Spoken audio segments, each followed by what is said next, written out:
시편 7편 말씀 드렸습니다. 우리는 지금까지 시편 1편으로부터 7편까지를 순서대로 강해하고 있는데요.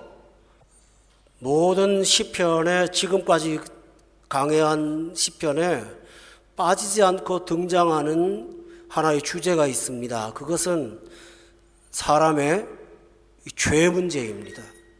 1편부터 7편까지 이 세상의 모든 불행과 아픔은 죄로부터 비롯된다 하는 것이 시편의 한결같은 증언입니다. 다윗이 고통을 당하는 것도 죄 때문인데 그 죄는 타인의 죄도 있지만 자기 자신의 죄로 인해서 일어나는 문제도 항상 있습니다. 그러므로 죄 문제는 특히 어떤 사람의 죄 문제가 아니라 우리 모두의 죄 문제라는 사실을 시편이 계속 말씀하고 있습니다.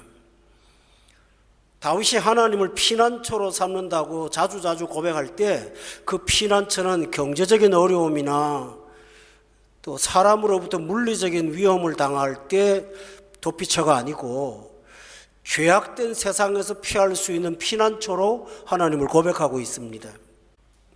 그런데 우리가 신앙생활을 하면서 자주 잊어버리는 것이 죄와 싸우는 영적 싸움에 대해서 무지하고 의식 자체를 갖고 있지 않습니다. 하루하루 사는 생활에 관해서는 우리가 매우 급박하게 여기고 자녀들을 기르는 문제, 또 필요한 것을 해결해야 되는 것들은 우리의 머리를 사로잡고 있지만 우리 삶을 위협하고 있는 이 죄 문제에 관해서는 우리가 의식이 없을 때가 굉장히 많이 있습니다. 그러나 죄의 문제는 마치 우리가 들이마시는 공기와 같아서 우리 내면과 이 세상에 가득하여 팽배하여 있다는 사실을 우리가 인식을 해야 됩니다. 에베소서에 보면 바울 사도가 마지막 때에 우리가 할 일은 하나님의 전신갑주를 입는 것이라고 했어요. 왜냐하면 악한 날에 능히 서기 위해서 우리는 하나님의 군사로 살아야 한다라고 말한 것입니다. 히브리서에 보면 우리가 죄와 싸우되 피 흘리기까지 대항하지 아니하면 죄를 이길 수가 없다고 고백하고 있습니다. 우리가 이 본문이 아닌 다른 본문을 보면 죄악된 세상은 날이 갈수록 죄가 더하면 더했지 죄가 경감되거나 죄가 사라지는 경우는 결코 없습니다. 주님이 심판하시는 그날까지 죄는 점점 더 가공할 만한 세력으로 우리에게 다가올 것입니다. 그러므로 몇십 년 전 신앙생활했던 신앙의 선배보다는 우리가 한층 더 영적인 싸움에 직면하고 있다는 사실을 항상 인식해야 합니다. 또 성경에 보면 알곡도 있지만 가라지도 함께 자라고 있는데 이 가라지가 자라면서 알곡이 성장을 저해하고 기운을 빼는다고 되어 있습니다. 따라서 우리는 근신하고 깨어있지 않으면 날마다 죄와 싸우지 않고 죄에 굴복하고 살게 되는 경건의 큰 피해를 만나게 됩니다. 따라서 신앙생활이라고 하는 것의 가장 큰 주제는 이 험한 세상에서 죄성을 가진 내가 하나님이 기뻐하시는 거룩한 자로 살아가는 것, 그 경건에 힘을 써야 됩니다. 특히 마지막이 되면 이 세상 마지막 때가 되면 고통의 때가 도래하는데 그 고통은 죄가 원인이라고 말씀하고 있습니다. 이 본문 살펴놓고 디모데후서 3장 1절을 다 함께 찾아서 보도록 하겠습니다. 1절에 보면 제가 읽을게요. 너는 이것을 알라. 말세에 고통하는 때가 이르러 사람들이 자기를 사랑하며 돈을 사랑하며 자랑하며 교만하여 비방하며 부모를 거역하며 감사하지 아니하며 거룩하지 아니하며 무정하며 원통함을 풀지 아니하며 모함하며 절제하지 못하며 사나우며 선한 것을 좋아하지 아니하며 배신하며 조급하며 자만하며 쾌락을 사랑하기를 하나님 사랑하는 것보다 더한다. 이것이 3장 1절에 보면 말세에 당하는 고통이라고 말했습니다. 우리가 영적 긴장을 게을리하면 2절을 보세요. 자신도 모르게 하나님보다는 자아를 더 사랑하게 되고 자기를 사랑하는 방법이 돈 사랑하는 것으로 발전하고, 그리고 4절에 보십시오. 돈을 사랑하면 쾌락을 사랑하는 데까지 발전을 하면서 하나님 사랑하는 것보다 그 사랑이 우리 영혼을 더욱더 침범할 것이라고 말하고 있습니다. 오늘 여러분 이 말씀 들으면서 여러분 마음속에 애정의 대상이 누구인지를 한번 살펴보시기 바랍니다. 그런데 우리가 속고 있는 까닭은 3장 5절에 보면 하나님을 불신하는 것이 아니라 하나님을 믿는다고 생각하기 때문입니다. 그런데 경건의 모양은 있지만 경건의 능력을 없다고 말하지 않고 부인한다고 했던 말은 무슨 말일까요? 경건이라는 형식의 생활은 원하지만 그 경건함 속에 있는 능력 자체를 구하거나 그것을 열망하는 일은 없더라는 얘기입니다. 주일날 예배를 잘 드렸습니다. 그리고 집에 가면 그만입니다. 전에도 말씀을 드렸지만 고상한 중산층으로 사는데 만족하고 있는 것입니다. 이런 사람들을 일컬어서 경건의 모양은 있지만 경건의 능력은 부인하는 것이라고 말했어요. 그러므로 여러분이 이 말씀을 기억하신다면 저와 여러분이 해야 될 일은 뭘까요? 영적 전쟁, 영적 싸움, 항상 게을리하지 않고 살아야 될 줄로 믿습니다. 또 하나 우리가 영적 싸움을 해야 되는 까닭은 우리가 하나님께서 이 땅에서 우리가 어떻게 되기를 원하시는 게 하나 있습니다. 그게 뭐냐 하면 선한 사람 되는 것입니다. 선한 사람. 디모데후서를 읽었으니 그 디모데후서의 3장 16절에 한번 보세요. 거기 보면 다 같이 읽겠습니다. 시작. 하나님의 감동으로 된 것으로 교훈과 책망과 바르게 함과 의로 교육하기에 유익한데, 17절을 제가 설명할게요. 이는 하나님의 사람으로 온전하게 하는 데 기능이 있다고 그랬어요. 15절에 보면 성경은 구원에 이르는 지혜가 있게 한다. 구원받은 사람은 성경을 통해서 온전해지는 것입니다. 17절의 하반절에 보면 온전하게 된 사람이 하는 것은 선한 일을 행할 능력을 갖추는 것이라고 성경에 기록되어 있어요. 따라서 여러분은 죄를 이기고 선을 행하는 사람이 되어야 됩니다. 이 일을 위해서 우리는 중단하지 말고 늘 근신하고 깨어 있어야 합니다. 예배소서를 한번 찾아서 더 살펴보겠습니다. 거기 보면 아주 중요한 말씀이 하나 등장하는데요. 에베소서 2장 10절에 한번 보세요. 다 같이 읽읍시다. 시작. 우리는 그가 만드신 바라 그리스도 예수 안에서 선한 일을 위하여 지으심을 받은 자니 이 일은 하나님이 전에 예비하사 우리로 그 가운데서 행하게 하려 하심이니라. 하나님이 우리를 창조하신 목적, 우리를 지으신 목적이 여기 나와요. 선한 일을. 그 선함이 뭘까요? 예수 안에서 선한 일, 믿음 안에서 선한 일, 신앙 안에서 선한 일, 이런 선한 일을 위해서 하나님이 우리를 지으셨고 우리를 그 가운데서 행하게 하는 것이 하나님의 목적이라고 했습니다. 그러므로 우리는 이 말씀을 따라 산다면 우리 생의 목적이 하나님 기쁘시게 하고 선한 일을 하는 것이 목적이라는 사실을 믿는다면 죄와 싸우지 않고는 선한 일을 할 수가 없다는 사실이 자명하죠. 오늘 이 말씀을 기억하면서 우리 하루하루 생활이 영적 전쟁이면서 그 목적이 선한 일을 위하여 사는 자가 될 수 있기를 바랍니다. 그렇다면 선한 일을 위해서 우리는 먼저 죄와 싸워야 되는데 우리가 할 일이 무엇일까요? 시편의 7편에 보면 중요한 원리가 하나 있습니다. 3절 한번 보세요. 3절과 4절을 다 같이 한번 읽어봅시다. 시작. 내 하나님이여, 내가 이런 일을 행하였거나 내 손에 죄악이 있거나 화친한 자를 악으로 갚았거나 내 대적에게서 까닭없이 빼앗았거든. 5절도요. 원수가 나의 영혼을 쫓아잡아 내 생명을 땅에 짓밟게 하고 내 영광을 먼지 속에 살게 하소서. 셀라. 이 말이 뭘까요? 그는 선을 행하고 사는 사람, 죄를 이기고 살 사람, 죄와 싸우는 사람은 먼저 다른 사람의 죄와 싸우는 것이 아니라 내 죄와 싸워야 된다는 사실입니다. 자기를 먼저 살펴야 된다는 것이죠. 오늘 예수 믿는 사람들은 죄하고 싸웁니다. 그런데 죄하고 싸운다는 것이 타인의 죄나 구조의 죄하고 싸웁니다. 그러면서 굉장히 분노하고 의의 분노를 갖고 삽니다.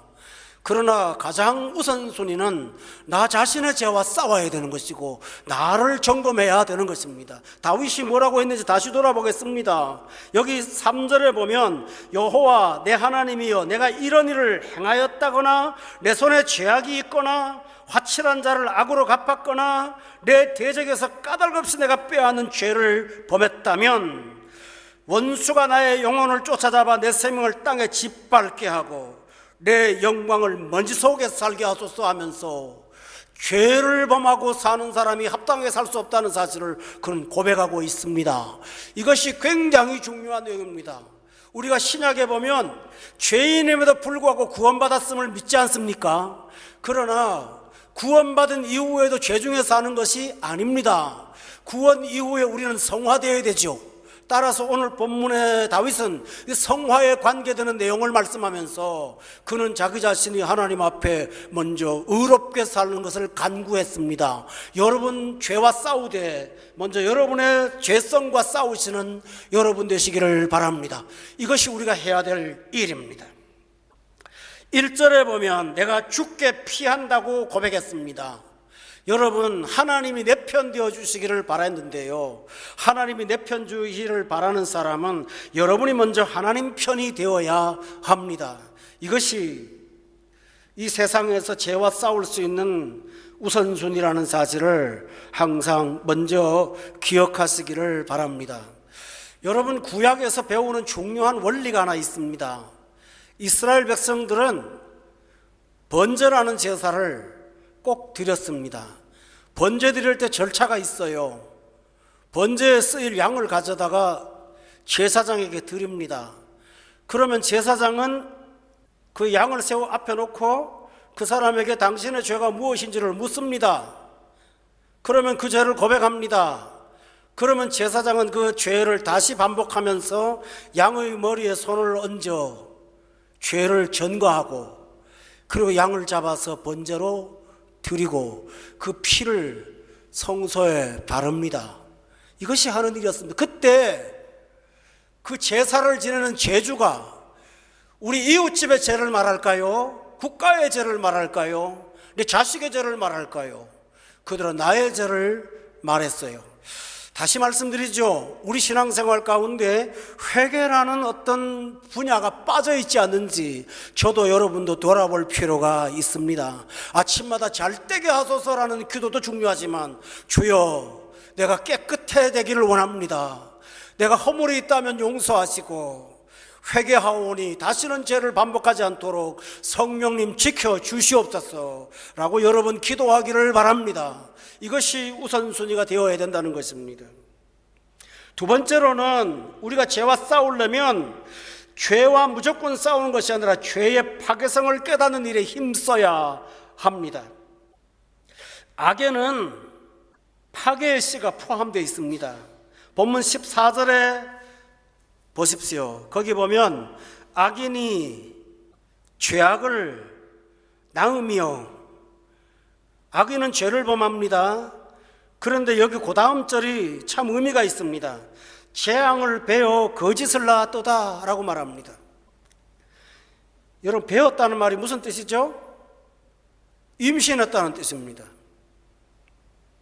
베었다는 말은 뭐죠? 금방 죄를 짓고 재앙이 나타나지 않는다는 것입니다.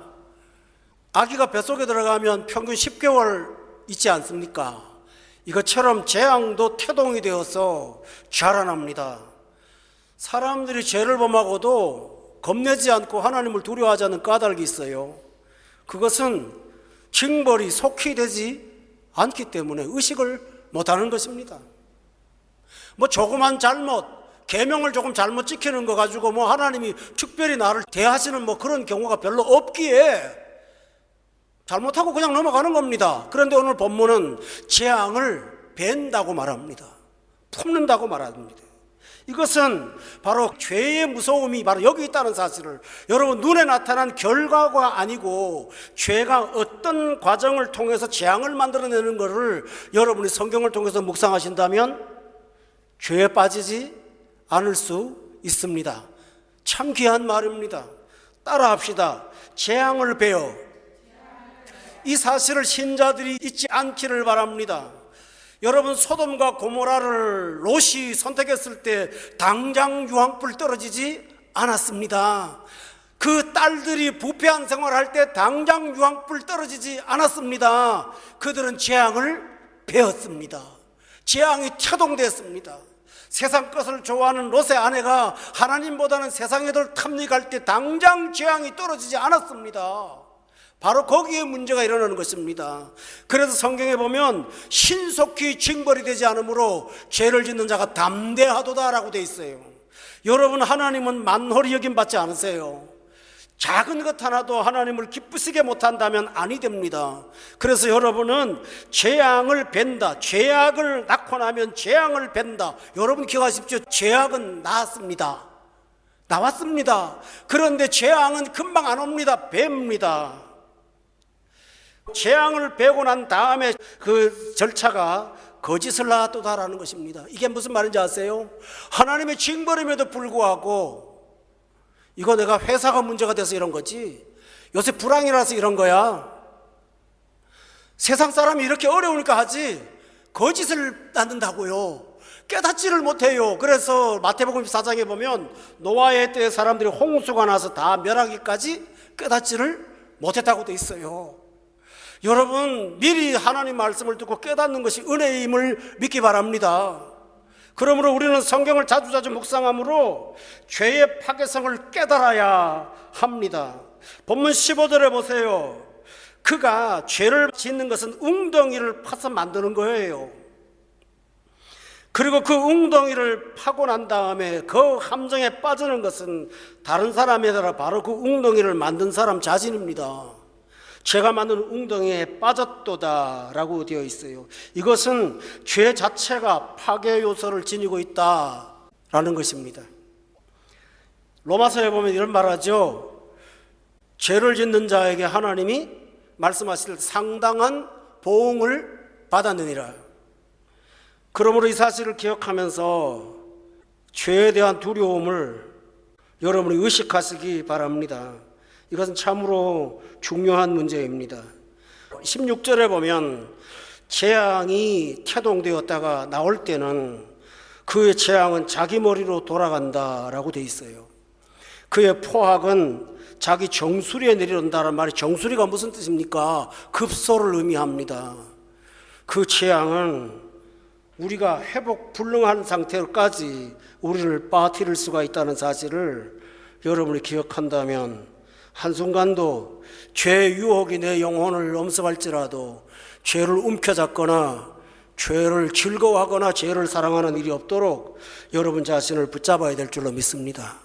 이것이 우리 영혼의 건강을 위해서 굉장히 중요한 내용입니다. 또 하나, 네 번째로 우리가 죄를 이기려면 죄에 대한 또 하나의 깨달음이 필요합니다. 그것은 죄 자체의 파괴력도 있지만 죄가 하나님의 심판을 받는다는 사실입니다. 이 사실을 기억하기 바랍니다. 여러분, 여기 본문 6절에 보세요. 여호와여, 진노로 일어나사 내 대적들의 노를 막으시며 나를 위하여 깨소서. 주께서 심판을 명령하셨나이다. 사람들이 죄를 두려워하는 여러 가지 방식이 있습니다. 그 중에 하나는 죄를 짓고 나서 그 결과가 두려워하는 것입니다. 그러나 진짜 두려워해야 될 것은 하나님의 심판입니다. 하나님은 죄 문제를 방치하지 아니하세요. 본문 12절에 보면 이렇게 말씀하세요. 사람이 회개하지 아니하면 그가 그의 칼을 가심이여 그의 활을 이미 당기어 예비하셨도다 라고 기록되어 있습니다. 왜 그럴까요? 본문 11절에 보니까 하나님은 의의 하나님이시고 재판장이시기 때문에 죄를 범하면 그것을 방치하지 않습니다. 다시 말하면 죄 자체가 우리를 파괴합니다. 그러나 그것으로 끝나지 아니하고 하나님의 공의의 법을 어겼으므로 하나님의 심판을 받게 된다는 사실입니다. 그런데 세상 사람들은 죄에 대한 결과는 어느 정도 두려워하지만 하나님의 심판에 대해서는 조금도 두려워하지 않는 경우가 있습니다. 여러분은 하나님을 두려워하시기를 바랍니다. 이것이 죄를 이길 수 있는 방법이라는 사실입니다. 그러나 우리는 이 세상에 살면서 완벽하게 살지는 못합니다. 충동에 질기도 하고 때로는 우리 고집 때문에 무너지기도 합니다. 그래서 하나님은 기회를 주시는데 본문 12절에 보면 중요한 말씀이 나와요. 사람이 죄를 지으면 칼을 가시미요 라고 하지 않고 죄를 지어도 된다는 말은 아니에요. 회개하지 아니하면 칼을 가신다고 돼 있어요. 이 말씀을 왜 했을까요? 여러분, 죄 문제로 자유로울 사람이 이 세상에 있을까요? 그러므로 죄를 지으면 활을 당기신다고 할 때는 그 누구도 살아남을 자가 없어요. 그런데 하나님은 이렇게 말합니다. 회개하지 아니하면. 회개라는 말이 뭘까요? 회개는 한문입니다. 돌이키고 다시 개선한다는 뜻이거든요. 그러니까 한 번 잘못을 고백한 사람은 그 자리에 다시 돌아가지 않는 것을 회개라고 말합니다. 할렐루야. 굉장히 중요합니다. 때로는 우리가 반복할 수도 있지만 그 횟수가 줄어야 되고 이제는 그 길로 돌아가지 말아야 이것이 회개입니다. 그런데 신자들이 회개의 필요를 모를까요? 저도 알고 여러분도 압니다. 사탄이 우리를 유혹합니다. 회개를 하지 않는 것이 아니라 회개를 미루는 것입니다. 회개의 필요성은 압니다. 그러나 회개를 우선순위로 여기지 않습니다. 그리고 나중에 하겠다고 하고 시간이 지나면 양심의 가책이 무뎌지면서 회개 자체를 잊어버립니다. 그러면 회개하지 않는 것입니다. 그리고 그것이 습관이 되고 나면 죄를 짓고도 그냥 회개하지 않고 살아가게 됩니다. 여러분, 하나님이 그 부분을 주목하십니다. 여러분의 양심의 가책을 느끼거나 하나님의 말씀으로 여러분의 영혼을 건드리시면 시급한 자세로 회개의 자리에 나아가시기를 바랍니다. 이것이 우리 영혼과 육체를 강건하게 하시는 하나님의 기회라는 사실을 믿으세요. 9절에 보세요. 여러분이 무디어 무감각하시면 하나님도 잊어버리실까요? 아니에요. 하반절에 보니까 하나님이 사람의 마음과 양심을 감찰하신다고 했어요. 그래서 우리는 이런 말씀을 듣고 우리 자신을, 하나님이 살피는 우리 자신을 우리가 먼저 살펴야 돼요. 그리고 회개하여 하나님의 은혜를 회복하고 경건의 삶으로 돌아가시면 재앙이 우리의 머리에 돌아오지 않습니다. 이런 은혜가 있기를 바라요. 그리고 중요한 게 있습니다. 회개하면 우리 마음에 하나님이 회개를 받아주신 은혜가 역사합니다. 그 은혜가 어떻게 역사하는가요? 본문의 10절에 보세요. 거기 다 같이 한번 읽어볼까요? 시작. 마음이 정직한 자를 구원하시는 하나님께 있도다. 여러분, 마음이 정직하다는 말은 뭘까요? 죄를 숨기지 않고 정직하게 고백하고 사는 자를 하나님께서 구원하신다, 확신이 있는 것입니다. 도덕도 양심의 가책을 느끼게 하지요. 도덕의 기준으로 사람이 불의를 질책당하기도 하지요. 그렇지만 도덕에 치명적인 문제가 하나 있어요. 도덕은 죄를 고발하지 죄를 해결하지는 못합니다. 회개하면 하나님이 정직한 자를 구원하시는 은총을 부어주셔서 우리를 새롭게 하십니다. 아멘. 이것이 회개한 자가 받는 은혜예요. 또 하나 있습니다. 본문 17절에 보면 내가 여호와께 그의 의를 따라 감사하게 된다고 돼 있어요. 여러분, 여기 중요한 사실은 그냥 의가 아니고 누구라고 돼 있죠? 그의 의가 뭐죠? 성경에서 말하는 그를 가리키는 그의 의는 오직 한 분밖에 없어요. 나를 대신하여 의롭다 하시기 위하여 십자가에서 돌아가신 우리 주 예수 그리스도. 회개는 뭘 붙잡고 하나요? 하나님의 구원을 붙잡고 하는데요, 하나님이 뭘 붙잡고 우리를 구원해 주시나요? 날 대신하여 십자가로 대속하신 예수님의 십자가를 보고 나를 회개하시고 용서해 주십니다. 그래서 회개하는 사람은 십자가의 은혜를 붙잡고 깨닫고 감사합니다. 17절에 다시 보면 내가 여호와께 그의 의를 따라 감사하며 지존하신 여호와의 이름을 찬양하리로다 라고 했습니다. 결론을 말씀드리죠. 죄에 대한 깨달음이 없으면 십자가의 은혜도 감사가 없습니다. 죄에 대한 자책이 없으면 회개를 하지 않습니다. 그리고 뭘까요? 거짓을 낳습니다. 이것이 하나님으로부터는 징벌, 죄의 결과라는 생각보다는 주변 사람들을 탓하거나 시대를 잘못 만났거나 그러면서 자기 영혼의 책임을 회피합니다. 그런데 정직하게 자기 죄를 맞닥뜨리고 엎드려 회개하면 갈 곳은 하나밖에 없어요. 날 대신하여 십자가에 피를 흘리신 골고다 언덕, 그 은혜를 붙잡고 마지막으로 17절을 다시 한번 다 같이 읽어봅시다. 시작. 내가 여호와께 그의 의를 따라 감사하며 지존하신 여호와의 이름을 찬양하리로다. 우리 모두가 다 이 찬양으로 담대하게 될 줄로 믿습니다. 날마다 회개를 통해서 이런 십자가의 은혜를 새롭게 경험하고 우뚝 서는 저와 여러분 되시기를 예수 이름으로 축원합니다. 기도하겠습니다.